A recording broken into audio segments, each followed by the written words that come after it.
Asia মহাদেশের অন্যতম প্রধান বাণিজ্য কেন্দ্র হল হংকং। শহরটি শুধু আধুনিক নয়, এখানে রয়েছে বিশ্বের সবচেয়ে বেশি আকাশ ছোঁয়া অট্টালিকা।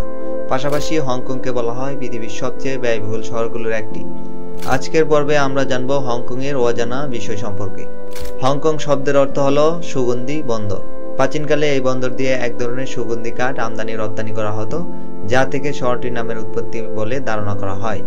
অনেকে মনে করেন হংকং হয়তো আলাদা কোনো দেশ, কিন্তু বাস্তবে এটি গণপ্রজাতন্ত্রী চীনের এক বিশেষ প্রশাসনিক অঞ্চল। প্রায় 260টিরও বেশি ছোট বড় দ্বীপ নিয়ে গঠিত এই অঞ্চলটির কিছু অংশ একেবারেই দুর্গম ও জনবসতিহীন।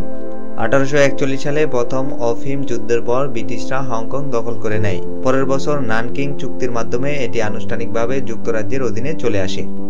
এরপর টানা 155 বছর ব্রিটিশ শাসনে থাকার পর 1997 সালে অঞ্চলটি পুনরায় চীনের হাতে ফেরত যায়। তবে 2047 সাল পর্যন্ত হংকং স্বায়ত্তশাসনের অধিকার বজায় রাখবে। বর্তমানে হংকংয়ের জনসংখ্যা প্রায় 70 লাখ।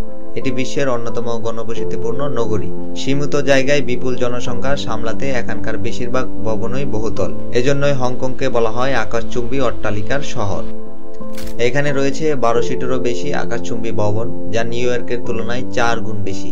এমনকি 500 ফুটের বেশি উচ্চতার ভবন সবচেয়ে বেশি রয়েছে হংকংয়ে। শহরের 25%-এরও কম জায়গা রয়েছে আবাসিক ও বাণিজ্যিক স্থাপনা।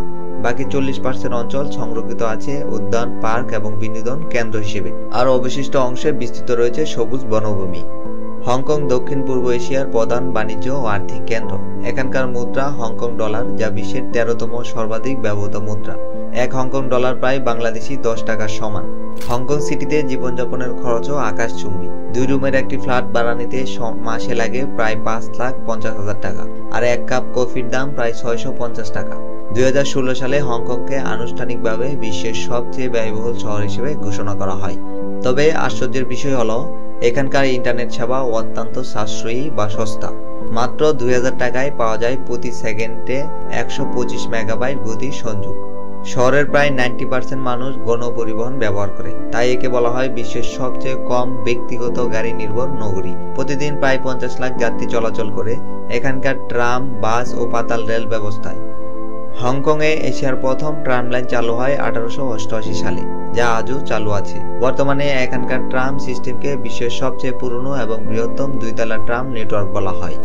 এছাড়াও হংকংয়ে রয়েছে পাতাল রেল সিস্টেম। এটি বিশ্বের অন্যতম দ্রুততম ও নির্ভুল মেট্রো সিস্টেম, যেখানে সময় মতো পৌঁছানোর হার প্রায় 99%। সবকিছু পরিচালিত হয় উন্নত কৃত্রিম বুদ্ধিমত্তা প্রযুক্তি দিয়ে। আর সবচেয়ে গর্বের স্থাপনা হলো তিংমা সেতু, যা বিশ্বের সবচেয়ে বড় ঝুলন্ত সেতুগুলোর একটি। এই সেতু দিয়ে একই সঙ্গে সড়ক ও রেলপথে যানবাহন চলাচল করে। এরকম ভিডিও পেতে সাবস্ক্রাইব করুন আমার চ্যানেলটি। আপনার মতামত জানাতে কমেন্ট করুন।